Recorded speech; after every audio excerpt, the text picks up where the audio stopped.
Bismillahirrahmanirrahim.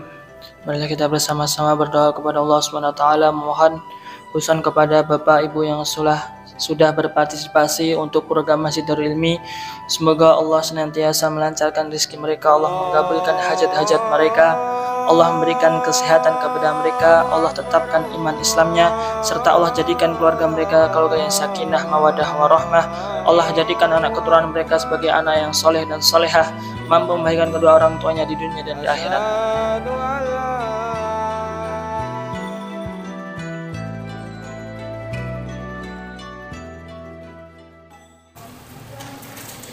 Bismillah. Assalamualaikum warahmatullahi wabarakatuh.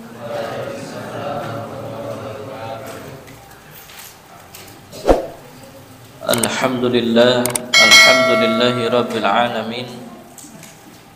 Wassalatu wassalamu ala nabiyyina Muhammadin sallallahu alaihi wasallam wa ala alihi wa sahbihi wa man tabi'ahum bi ihsanin illa yaumiddin. Ya ayyuhalladzina amanu taqullaha haqqa tuqatih wa la tamutunna illa wa antum muslimun. Jamaah yang dirahmati Allah Subhanahu wa taala, alhamdulillahi rabbil alamin. Masih di bulan Rajab, pada malam hari ini Allah kumpulkan kita di tempat yang terbaik dan tempat yang paling dicintainya, yaitu masjid, di majelis yang dimuliakan, majelis ilmu. Dan Allah Subhanahu wa ta'ala sempatkan kita untuk bisa berbuka puasa sunnah bersama. Semoga kemudian Allah Subhanahu wa ta'ala menerima puasa kita dan Allah menerima amal saleh dan ibadah kita. Amin. Dan kemudian diberikan pembalasan yang terbaik, pahala yang terbaik di sisi Allah Subhanahu wa ta'ala. Salam dan salawat senantiasa tercurah limpahkan atas Nabiullah Muhammad sallallahu alaihi wasallam beserta kepada keluarga beliau sallallahu alaihi wasallam, para sahabat, tabi'in, tabi'ut tabi'in, dan juga kepada umat beliau sallallahu alaihi wasallam illa yaumiddin. Dan yang ketiga, bertakwa kepada Allah dengan sebenar-benarnya takwa, dan jangan sekali-kali mati kecuali dalam keadaan Islam. Jamaah yang dirahmati Allah Subhanahu wa ta'ala, materi kita sampai menjelang Ramadan yaitu motivasi-motivasi seputar ibadah-ibadah yang bisa kita persiapkan mulai dari sekarang untuk kemudian suksesnya bulan Ramadan. Di pekan yang lalu sudah kami sampaikan terkait dengan puasa. Bagaimana Imam Ibnu Rajab rahimahullah mengatakan bahwasanya puasa yang paling rendah tingkatannya adalah puasa yang hanya menahan makan dan minum saja. Ya, seperti puasanya anak kecil, tidak makan, tidak minum, tidak jima di siang hari suami istri, hanya itu saja. Padahal kemudian Rasulullah Shallallahu Alaihi Wasallam sampaikan bahwasanya puasa yang sejatinya bukan hanya menahan makan dan minum saja, akan tetapi bagaimana kemudian puasa sejatinya adalah bagaimana bisa menahan dari ujung kepala sampai ujung kaki. Untuk apa? Ya, menahan diri, menjauhkan diri dari apa yang diharamkan Allah Subhanahu wa ta'ala. Jadi anggota tubuh ini juga harus dipuasakan, bukan hanya perut ya, tetapi mulai dari ujung kepala sampai ujung kaki. Dan itu sejatinya puasa, dan itulah praktek puasa yang paling berat. Tetapi puasa yang demikian, puasa yang kemudian bukan hanya menahan perut, bukan hanya menahan makan dan minum, jima, tapi kemudian juga menahan seluruh anggota tubuh dari apa yang diharamkan Allah Subhanahu wa taala. Puasa yang seperti itulah puasa yang dapat menjadikan pelakunya la'allakum tattaqun. Diharapkan menjadi hamba yang bertakwa kepada Allah Subhanahu wa taala. Jadi kalau ada orang yang tanya itu kenapa puasa kok tidak menjadi orang yang bertakwa? Ramadan puasa, tapi tidak menjadikannya dia sebagai orang yang bertakwa. Ya. Maka bisa jadi puasanya ya hanya sekedar tidak makan, tidak minum saja. Kan ada ya nanti ya keadaan orang-orang yang ketika Ramadan itu kondisinya podo wae. Sama saja dengan seperti dia tidak puasa. Masih bicara kotor, masih kemudian pikiran kotor, masih kemudian hatinya kotor, ya. Melakukan perbuatan atau mengucapkan perkataan yang buruk, padahal puasa loh. Ya, itu puasa dengan level yang terendah. Hanya tidak makan, tidak minum, tidak jima suami istri di siang hari. Itu saja. Dan itu yang paling rendah tingkatannya. Maka kemudian di bulan Rajab ini yang kata dari Sufyan Ats-Tsauri rahimahullah, aku sangat suka mengisi bulan suci Dzulqa'dah, Dzulhijjah, Muharram, Rajab dengan apa? Memperbanyak puasa. Dan puasa yang sejatinya tadi, bagaimana kemudian menahan diri dari ujung kepala sampai ujung kaki untuk kemudian menjauhkan diri, meninggalkan dari apa yang diharamkan Allah Subhanahu wa taala. Kemudian yang selanjutnya malam hari ini akan kami sampaikan terkait dengan sholat malam, qiyamul lail atau sholat tahajud.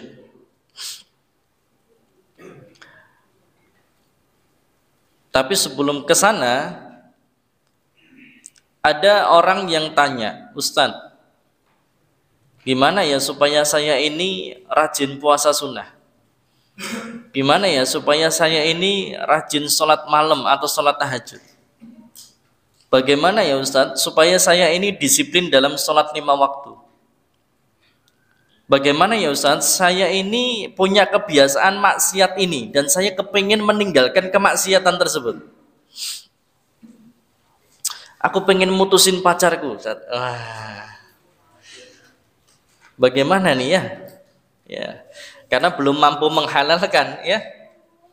Apalagi nih di bulan Februari ya. Laki-laki sejati bukan ngasih coklat tapi ngajak akad gitu ya. Jejie ya. Cuman ngasih coklat, wah murah banget ya.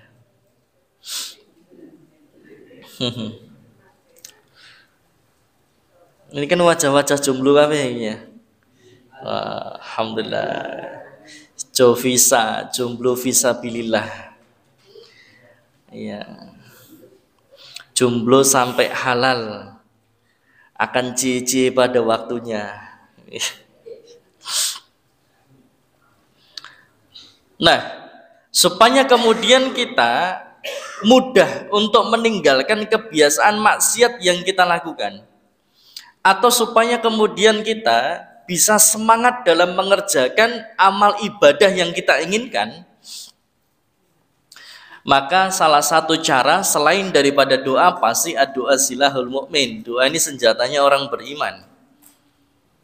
Dan bahkan doa ini bisa merubah takdir A ke takdir B. Doa, amalan yang bisa merubah takdir itu maksudnya merubah dari takdir A ke takdir B. Itu adalah doa.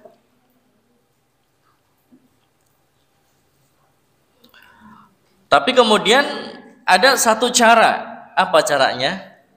Kalau pengen ninggalin maksiat, maka cari tahu sebanyak-banyaknya apa dosa, azab, dan siksa dari kemaksiatan itu.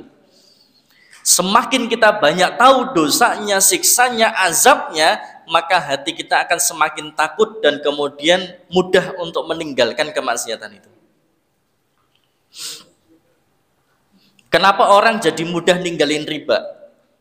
Ya, karena dia sudah tahu betapa ngeri bangetnya riba. Karena orang atau pemakan riba berarti dia sudah mengikrarkan untuk berperang kepada Allah Subhanahu wa taala, dan kalau kemudian berperang dengan Allah Subhanahu wa taala, sekuat apapun orang tidak mungkin menang, Pak. Allah pengen hancurkan, binasakan, wah, enggak pakai lama. Semakin orang itu banyak tahu apa dosanya riba, siksanya riba, azabnya riba, maka semakin mudah dia akan meninggalkan riba. Sebagaimana misalkan ada pezina, bagaimana cara supaya dia bisa menjauhkan diri atau meninggalkan, tobat dari zinanya? Ya, semakin banyak dia tahu apa dosanya, siksanya, azabnya pezina, maka dia akan semakin mudah untuk meninggalkan perzinaan tersebut. Yang kemarin sudah kami sampaikan di 2 pekan yang lalu, akibat dari zina. Itu saya cek di YouTube, yang nonton lumayan banyak itu Pak Ikhwan. Ya, hampir 300-an. Akibat dari zina. Jadi kalau pengen ninggalin maksiat, maka caranya, pengen tobat dari maksiat, maka caranya cari tahu sebanyak-banyaknya apa dosa, siksa, dan azabnya, ancamannya. Sebaliknya, kalau kita pengen semangat dalam suatu amal soleh, kita pengen semangat dalam suatu ibadah, bagaimana caranya? Ya cari tahu sebanyak-banyaknya pahala dan balasan kebaikan atau keutamaan dari amal soleh atau ibadah tersebut.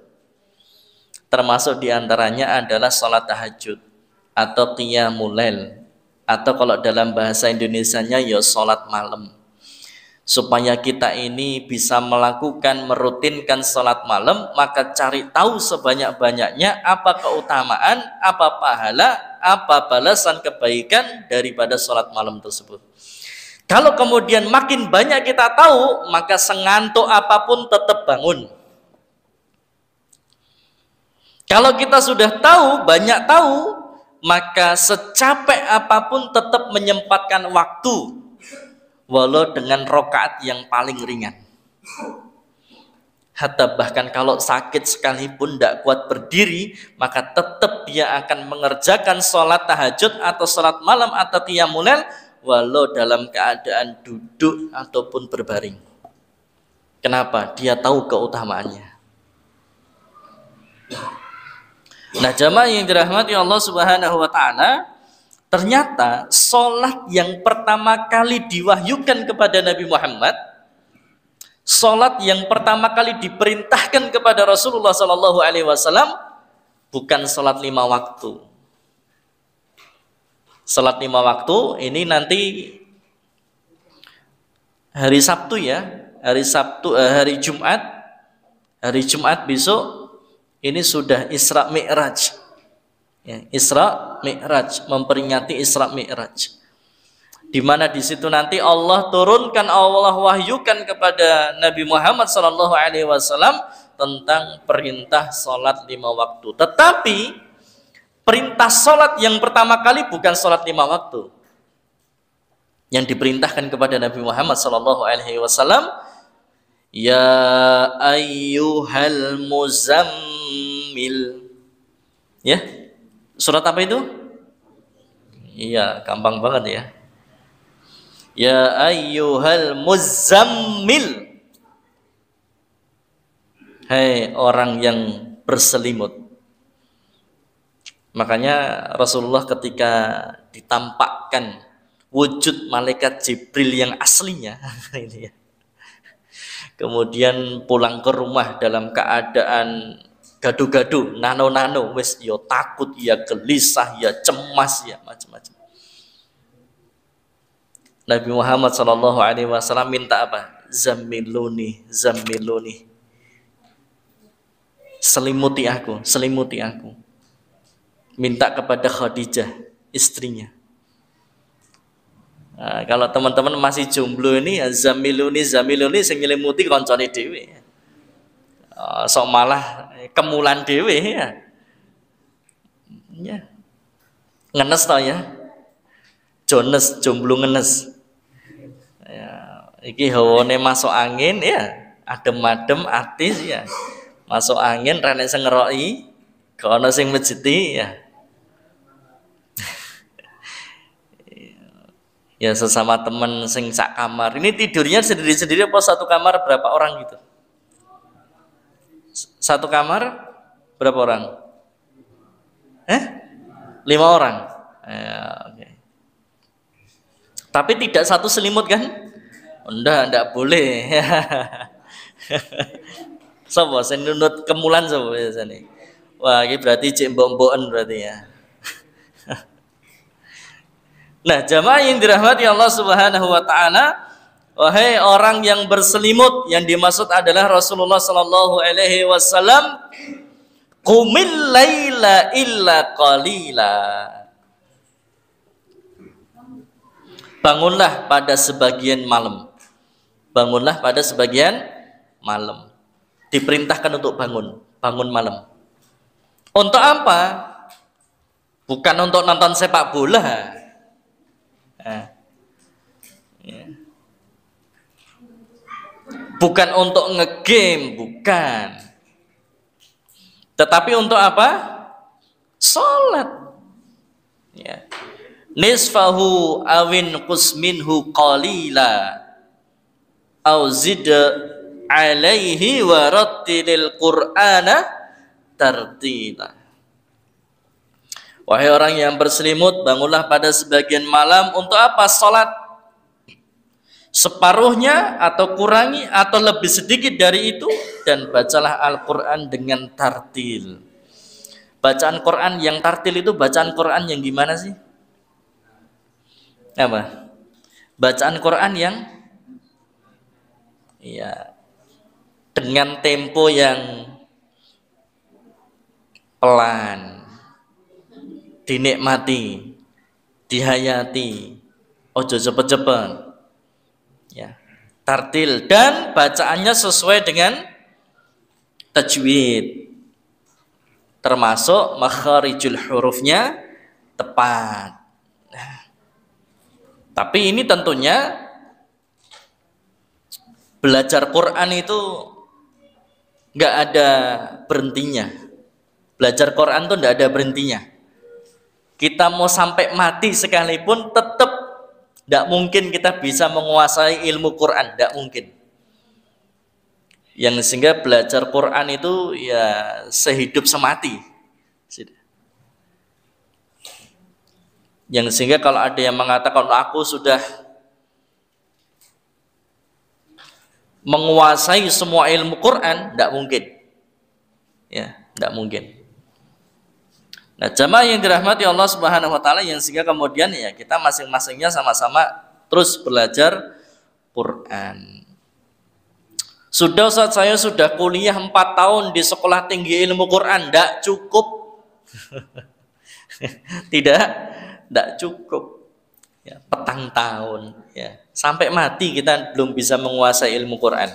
Kenapa? Ya, Quran ini mukjizat yang luar biasa. Nah, jamaah yang dirahmati Allah Subhanahu wa taala, ternyata salat yang pertama kali diwahyukan Allah, diperintahkan Allah kepada Nabi Muhammad sallallahu alaihi wasallam bukan salat 5 waktu, akan tetapi apa?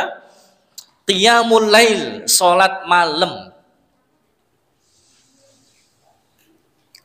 Makanya teman-teman santri, termasuk saya juga santri, masih belajar ya. Kita ini santri abadi ya, terus belajar. Apalagi seorang dai, apalagi seorang mubaligh, apalagi seorang ustadz, apalagi seorang ulama, bahkan nyaris diwajibkan untuk sholat malam atau sholat tahajud. Kenapa? Karena ini pula yang pertama kali Allah perintahkan kepada Nabi Muhammad SAW. Maka para pendakwah jangan lewatkan sholat malam walau hanya dengan 2 rakaat. Berat, jadi pendakwah itu berat. Ya. Kemudian yang selanjutnya itu ya, sholat yang pertama kali Allah perintahkan adalah sholat malam. Makanya sholat malam, qiyamul lail, sholat tahajud bagi Rasulullah Shallallahu Alaihi Wasallam hukumnya wajib. Tidak pernah ditinggalkan. Berat kan ya? Berat. Jadi kalau kita ngaku ihya sunnah, kalau kita pengen ngikuti sunnahnya Rasulullah Shallallahu Alaihi Wasallam, jangan ngikuti sunnah yang enak-enak toh. Apa sunnah yang enak? Napa Pak Ihwan? Sunnah yang enak apa? Sing biasanya kan sunnah, apa? Masna wasulas waruba. Nikah 2, 3 dan 4. Nah ditanyai kenapa? Sunnah. Allahu Akbar. Nah kamu pengennya sunnah ya sholat wajib, sholat tahajud tiap hari ya itu ngaku sunnah. Tapi ternyata istrinya yo pinter. Suaminya tadi ngomongnya sunnah, pengen nikah lagi, istrinya yo pinter, paham sunnah. Akhirnya apa? Istrinya mengizinkan. Tidak apa-apa mas, boleh kok kamu nikah lagi, besok tak anter, panjenengan tinggal pilih. Wah suaminya udah seneng Pak. Waduh, istriku dapat hidayah, ngizinin suaminya poligami. Kan istrinya paham sunnah. Oh iya, Masya Allah. Akhirnya besok pagi, ayo mas, dandan yuk kita cari ya. Oke dek, siap. Wah, diantarlah. Kemana ini? Wes pokoknya manut saja, yang nyopirin istrinya. Ternyata diantar kemana? Panti jompo. Mas kan mau nikah lagi, ini silahkan pilih. Oh, loh kok ke panti jompo tadi? Iya, Rasulullah Shallallahu Alaihi Wasallam itu ketika Khadijah meninggal, beliau nikah lagi dengan Saudah yang umurnya 70 tahun. Jadi nek panjenengan ngakunya sunnah, ya silahkan nikahi nenek-nenek usia 70 tahun. Wah, ya wes wedek mulai yo gak sido nikah neh. Masya Allah. Nah, jamaah yang dirahmati Allah Subhanahu wa taala, bagi Nabi Muhammad Shallallahu Alaihi Wasallam dan juga bagi para pendakwah, dai dan sebagainya, maka sholat malam, sholat tahajud atau qiyamul lail ini merupakan ibadah yang sangat ditekankan untuk tidak ditinggalkan. Sebisa mungkin tidak ditinggalkan. Walau hanya dengan rakaat yang paling ringan, yaitu 2 rakaat. Dan witirnya tentunya.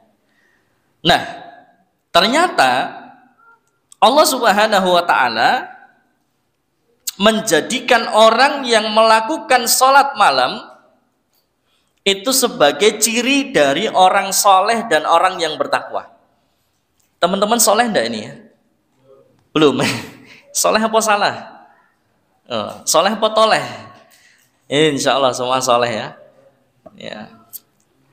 Ternyata kebiasaan atau ciri daripada orang soleh dan orang yang bertakwa, kanu qalilan minal lail ma yahjaun wa bil asharihum yastaghfirun. Surah apa? Az-Zariyat ayat ke-17 sampai ayat ke-18. Orang yang soleh, orang yang bertakwa itu adalah mereka yang tidurnya dikit, alias apa? Bangun tidurnya gasi. Untuk apa?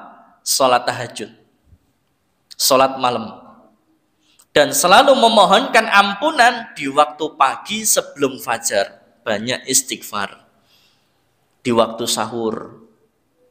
Ya. Makanya salah satu amalan di waktu sahur adalah memperbanyak istighfar. Jadi nek waktu sahur TV-nya dimatikan. Habis sahur apa? Yang dilakukan habis sahur banyak-banyak istighfar. Cuman terkadang kita terlalaikan dengan yang namanya TV karena nanti acara TV itu kalau wayahe buka, wayahe tarweh, wayahe sahur mesti acarane gayeng-gayeng. Yang sehingga kemudian apa? Terlalaikan kita. Padahal itu waktu yang mustajab, tetapi kemudian ya terlewatkan begitu saja hanya gara-gara televisi. Ini ciri orang yang saleh, orang yang bertakwa. Kemudian salat malam ini kedudukannya afdhalus siyami ba'da syahri ramadhana syahrullahil muharram. Sebaik-baiknya puasa, seutama-utamanya puasa setelah puasa Ramadan nggih menika puasa di bulan Muharram ing sasi Suro. Kemudian wa afdhalus salati ba'dal fardhah salatul lail, dan salat yang paling afdal, salat yang paling utama setelah salat fardu adalah salat malam. Ya, jadi kedudukannya yang paling afdal, yang paling utama salat 5 waktu. Nanti ranking 2-nya, peringkat 2-nya adalah salat malam. Qiyamul lail atau salat tahajud. Ini salat yang paling utama setelah daripada salat fardu atau salat wajib.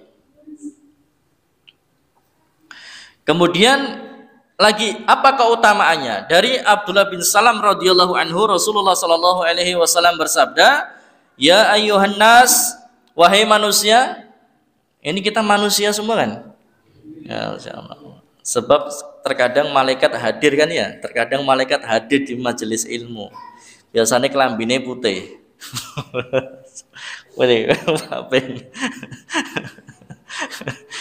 Ya, pernah malaikat Jibril hadir di majelisnya Rasulullah dengan pakaiannya putih. Ya, Masya Allah.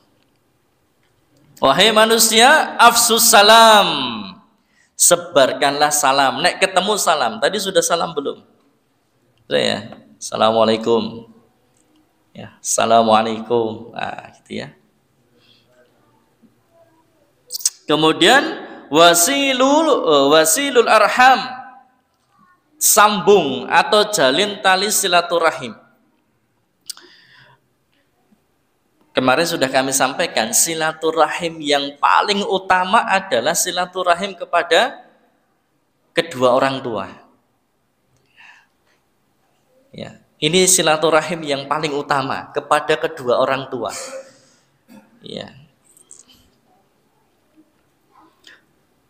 Kemudian wa at'imut ta'am, berilah makan. Kepada siapa?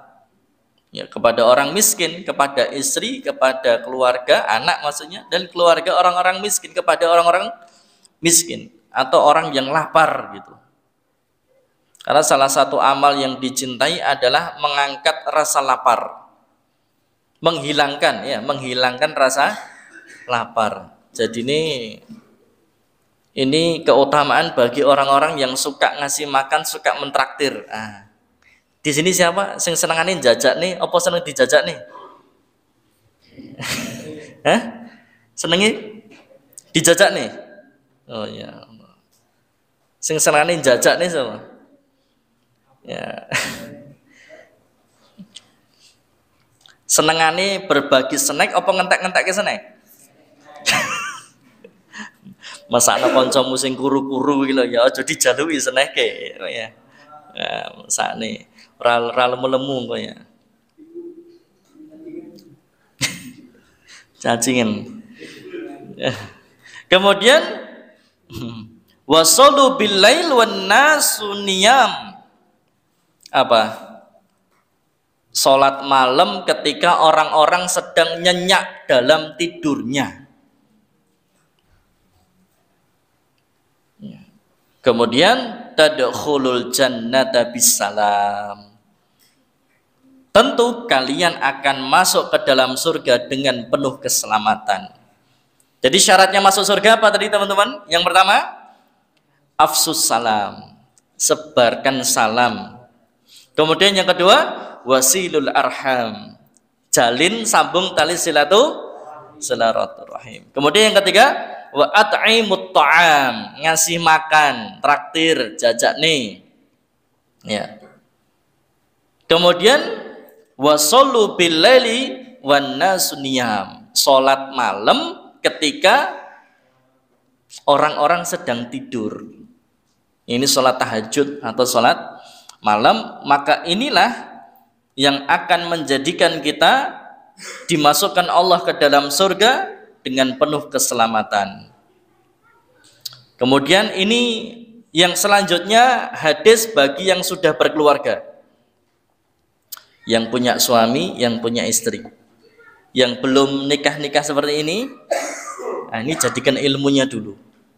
Bayangke sithik yus gak apa-apa ya. Ya.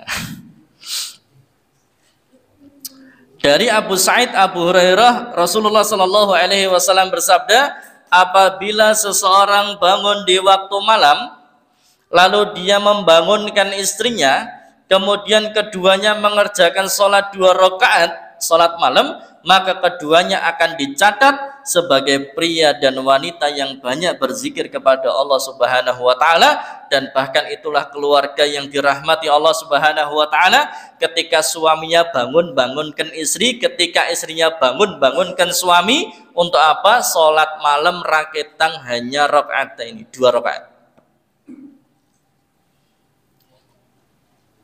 Jadi suami istri itu jangan hanya sibuk kuliner, jangan hanya sibuk shopping, jangan hanya sibuk healing, ya, jangan hanya sibuk piknik, jangan. Itu dunia, ya boleh, tidak haram, boleh. Tetapi apa? Adakan program ibadah di dalam rumah. Suami istri puasa Senin Kemis bareng, suami istri simaan hafalan, suami istri tadarusan Quran bareng, suami istri bangun malam sholat tahajud bareng. Itu romantis. Romantis yang hakiki, yang sejati seperti itu. Yang sehingga apa? Suami dan istri seia sekata, sedunia, sesurga. Jadi bukan hanya dunianya bareng-bareng, tapi juga ngibadahnya bareng-bareng, nanti masuk surganya bareng-bareng, yang sehingga berkumpul di dunia dan juga berkumpul di surga. Pasangan dunia dan surga, dan itu yang diinginkan. Bahkan luar biasa, kalau suami bangunkan istri, istri tidak bangun perciki air. Istri bangunkan suami, suami nggak bangun perciki air. Supaya bangun kemudian sholat malam, diperciki air, ampun digebyur banyu. Percikan yo sithik wae to ya dengan panggilan sayang, ayo to sayang bangun ya. 2 rakaat tok engko gek tidur lagi wis ndak apa-apa. Nek digerujuk sak ciduk lah dadi digeger geden, Pak. Sing ngono disenen-seneni meneh kowe iki wong lanang-lanang opo ya. Wih gebyur banyu karo dione-oneke ngenes banget ya. Allahu akbar. Syukur-syukur kalau kemudian punya anak mulai dibiasakan puasa sunnah, anak mulai dibiasakan untuk sholat malam. Ya. Saya punya jamaah, Pak. Ini luar biasa. Beliau ini punya anak yang kalau sholat subuh, hatta anak yang bayi sekalipun diajak ke masjid, Pak. Anaknya bayi loh. Kan tidak bisa sholat. Ya memang tidak bisa sholat, tapi membiasakan supaya anaknya itu ke alarm atau ke setel bangun subuh. Tapi banyak ada orang tua yang kalau anaknya bolos sekolah nesu, marah orang tuanya. Orang tua kalau anaknya terlambat masuk sekolah marah-marah orang tua. Tapi kalau anaknya bolos sholat subuh, orang tua diem. Kalau anaknya terlambat sholat subuh, orang tuanya diem. Padahal tugasnya ku anfusakum wa ahlikum naro. Tugas orang tua bagaimana supaya anak ini tidak masuk neraka. Kalau nggak masuk sekolah, tidak membuat dia tidak masuk neraka, tidak membuat dia masuk neraka. Tapi kalau tidak sholat, itu yang akan membuat dia masuk neraka besok. Makanya terkadang kenapa orang tua kesusahan ngajak anaknya yang remaja untuk sholat? Ya karena salah orang tua sendiri. Kenapa dulu ketika kecil anaknya tidak dibiasakan sholat jamaah ke masjid? Atas dasar kasihan Ustadz, anaknya ketoknya capek tidure pules. Lah terus nek kebakaran bagaimana? Apakah hanya didiamkan? Enggak, tak gendong, tak seret Ustadz. Omahe kobongan kok. Iya, itu dibakar api dunia. Kamu seperti itu. Bagaimana kalau nanti dia bakar api neraka? Ayolah biasakan. Ya. Mungkin anak nangis diajak ke sholat subuh. Ya, hanya pada saat itu saja. Nangis dia, capek, dibangunkan pagi-pagi. Tapi besok akan menjadi senyuman yang indah. Orang tuanya senang, anak itu sudah setel sendiri, bangun sendiri, berangkat sholat subuh sendiri, dan bahkan bangunkan orang tuanya. Maka tadi, banyak orang tua marah anaknya bolos, banyak orang tua marah anaknya terlambat sekolah, tapi orang tua yang kemudian diam, anaknya bolos sholat, anaknya terlambat sholat. Ya, ini jamaah yang dirahmati Allah Subhanahu wa Ta'ala. Setan membuat 3 ikatan di tengkuk leher bagian belakang salah seorang dari kalian ketika tidur. Jadi kalau kita tidur itu diikat sama setan. Di setiap ikatan setan akan mengatakan malam masih panjang, wes bablas turuneh wae. Kita wes di alarm jam 4, di alarm jam 3:30, niatnya sholat tahajud. Begitu alarmnya muni kring, tangi ndak? Ya tangi. Tapi tangi ini ngopo? Mata nih alarm tok, bar ki turu men.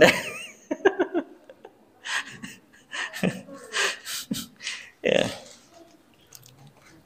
Memang ibadah itu harus dipaksa jamaah. Ibadah itu kalau nggak dipaksa, ya ora mlaku. Ya. Ibadah itu kalau nggak dipaksa, nggak jalan. Makanya ibadah itu harus dipaksa. Paksalah suatu kebiasaan, maka suatu saat kebiasaan itu yang akan memaksamu. Ya. Sekarang kita bentuk habit, kita bentuk kebiasaan. Awalnya berat, terpaksa, harus dipaksa. Tapi yakin selama 40 hari kalau itu berhasil, maka itu akan menjadi kebiasaan yang suatu saat kebiasaan itu yang akan memaksamu. Coba olahraga pagi itu kalau nggak dipaksa kira-kira yo jalan nggak olahraga pagi, Pak? Nggak mungkin, Pak. Olahraga pagi itu harus dipaksa.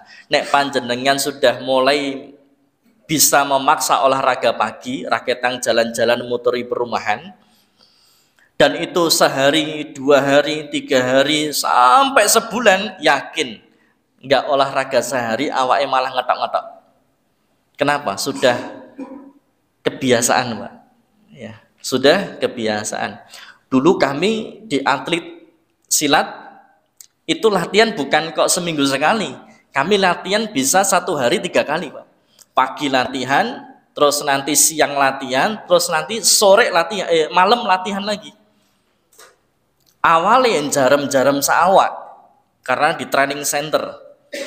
Para atlet kan biasanya di training center, di asrama, terus dia latihannya pagi siang malam, pagi siang malam, latihan terus. Awalnya yang jaram-jaram, tapi ternyata kalau itu sudah menjadi kebiasaan, nek rangono kok ketoknya malah loro awake. Nah, itu. Sama ibadah ya seperti itu, awalnya dipaksakan. Tapi lama-lama nanti kebiasaan itu yang akan memaksamu. Kalau kemudian dia paksa bangun, dia paksa diri untuk bangun, lalu berzikir kepada Allah, doanya bangun tidur apa teman-teman? Doa bangun tidur apa? Alhamdulillahilladzi ahyana ba'dama wa ilaihin nusyur. Maka kan tadi ada 3 ikatan, ikatan satunya lepas. Kemudian jika dia berwudu, maka 2 ikatan lepas. Dan kalau kemudian dia mengerjakan sholat malam atau sholat subuh, maka ikatan ketiga lepas. Maka di pagi hari dia akan bersemangat dan bergembira. Jika tidak melakukan seperti ini, maka dia akan menjadi orang yang tidak ceria dan menjadi malas. Luar biasa.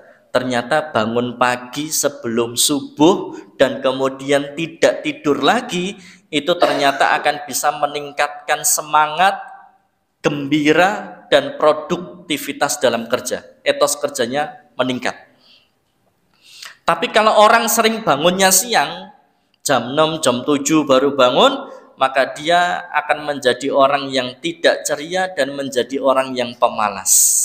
Nanti efeknya pada prestasi pekerjaan atau prestasi pendidikannya yang menurun. Ya, ini. Apalagi bangun tidur di sepertiga akhir malam, terus langsung mandi. Wallah, Masya Allah, seger banget ya, Pak. Nah, jamaah yang dirahmati Allah Subhanahu wa taala, yang terakhir sebagai penutup dari Abu Hurairah, Rasulullah sallallahu alaihi wasallam bersabda, "Yatanazzalu Rabbuna tabaraka wa ta'ala kullal lailatin ila sama'id dunya hina yabqa sulusul lailil akhiru yaqul." Rabb kita Allah Subhanahu wa taala turun ke langit dunia setiap malam ketika sepertiga malam akhir. Allah turun ke langit dunia di setiap malam di sepertiga akhir malam. Sepertiga akhir malam berarti mulainya jam berapa? Ya kira-kira jam 2 lah ya. Sepertiga akhir malam ya kira-kira jam 2 lah. Maghrib sudah mulai malam kan? Sampai subuh. Ya itu dipotong 3. Ya kira-kira jam 2 lah, sepertiga akhir malam. Dan Allah turun ke langit dunia. Apa yang Allah sampaikan? Yaqul man yad'uni fa astajibalahu. Siapa yang berdoa padaku, maka aku akan perkenankan doanya. Ud'uni astajib lakum. Man yas'aluni fa'atiyahu. Siapa yang meminta kepadaku, maka pasti aku akan beri. Wa man yastaghfiruni fa'aghfiralahu. Dan siapa yang mohon ampun kepadaku, minta ampun kepadaku, maka aku akan ampuni. Ini tawaran Allah tiap hari, tiap malam di sepertiga akhir malam kepada kita. Kalau kamu punya hajat, sampaikan, aku akan wujudkan. Kalau kamu doa, aku akan perkenankan. Kalau kamu minta ampun, aku akan ampuni. Tapi ternyata kebanyakan dari orang-orang, mereka ditawari Allah, mereka mendapatkan tamu Allah, tetapi apa? Tidur pulas. Padahal Allah turun ke langit dunia, nawarkan 3 hal tadi. Doa diperkenankan, hajat diberikan, tobat diampuni. Tiap hari, tiap malam di sepertiga akhir malam. Nah, ini jamaah yang dirahmati Allah Subhanahu wa taala. Maka kemudian hendaknya kita senantiasa bermohon kepada Allah untuk bisa dimudahkan bangun sebelum subuh, ya 30 menit atau 45 menit atau 60 menit lah sebelum subuh.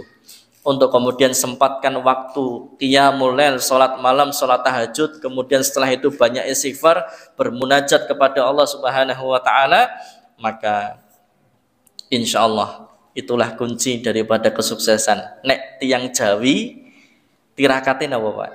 Tiang Jawi nek pengen sukses, tirakate betah melek karo betah luwe. Maksudnya apa? Banyak puasa dan kalau dalam Islam ya sholat malam. Kalau orang Jawa mungkin topo, mungkin semedi kan ya betah melek. Tapi kalau di Islam ya sholat malam, sholat tahajud, walau hanya dengan 2 rakaat dan ditutup dengan 1 witir. Itu rakaat yang minimalis. Kalau bisa lebih langkung sae. Makaten kirang langkung nyon pangapunten jamaah yang dirahmati Allah Subhanahu wa taala, mugi wonten manfaatipun dumateng kula lan panjenengan sami. Aku qouli hadza astaghfirullah li wa lakum innahu wal ghafurur rahim. Alhamdulillahirabbil alamin. Subhanakallahumma wa bihamdika asyhadu an la ilaha illa anta astaghfiruka wa atubu ilaik. Dan bagi muslimin, bagi para donatur, Allahumma ati man ata'amani wa asqi man saqani. Semoga Allah berikan ganti yang lebih baik. Sesungguhnya Allah khairur razikin, sebaik-baiknya yang memberikan rizki, apalagi di bulan Rajab, maka Allah akan lipat gandakan, Allah akan tambahkan pahala dan balasan kebaikannya. Amin. Assalamualaikum warahmatullahi wabarakatuh.